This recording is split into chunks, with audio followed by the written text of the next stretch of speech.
channel.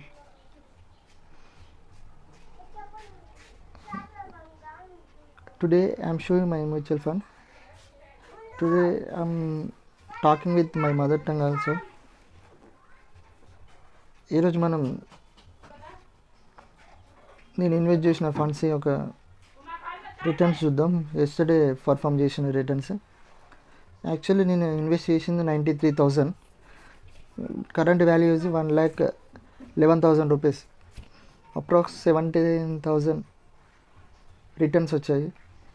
నిన్న ఒక్కరోజే 425 rupees returns వచ్చింది, ప్రాఫిట్ వచ్చింది.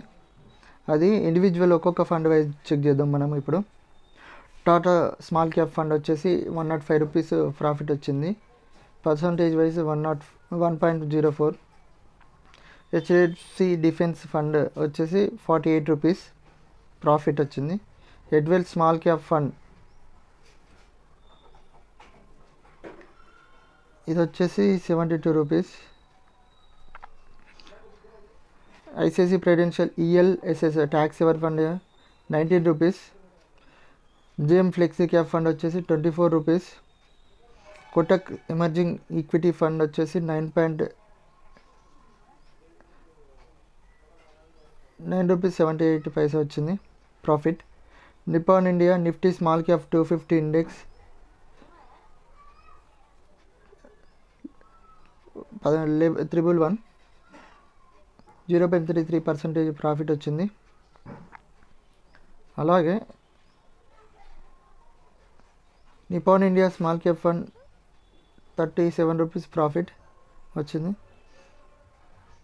Nippon India multi cap fund 20 rupees profit. Losses కూడా ఉన్నాయి నా దానిలో.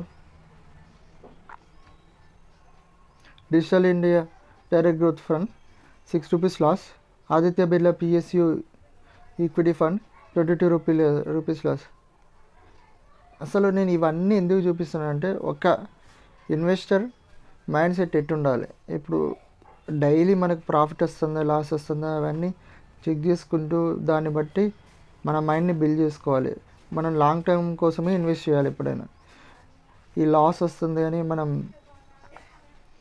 విత్డ్రా చేసుడు, మళ్ళీ దాన్ని రీబిల్ చేసుడు, రీఇన్వెస్ట్ అలాంటివి చేయకుండా ఉండడానికని ఇట్లుంటుంది అని శాంపిల్ కోసం మీకు చూపించడానికి నేను డైలీ నా పోర్ట్ఫోలియో పెడుతున్నా. ఇది అసలు చూపించొద్దు ఎవరికి. కానీ ఏంటంటే అసలు అందరికీ తెలిసి ఉండాలి, ఇన్వెస్ట్ చేయాలి. ప్రతి ఒక్కరు ఇన్వెస్ట్ నేర్చుకోవాలి. ఇన్వెస్ట్ చేసేది కూడా సింపుల్, కానీ దాన్ని మంచి ఫండ్ వెతకడం కొంచెం ప్రాబ్లం. అందుకే చూసుకొని స్టార్ట్ చేసేటప్పుడు ఒక 1-2 ఫండ్స్ ఇండెక్స్ ఫండ్స్తో చేసి స్టార్ట్ చేయండి. సిప్ మోడా వన్ టైం ఇన్వెస్ట్మెంటా అలా చేసుకుంటూ చేయండి. తక్కువతో స్టార్ట్ చేసి కొంచెం కొంచెంగా పెంచుకుంటూ వెళ్ళండి మీకు అవగాహన వచ్చినాక.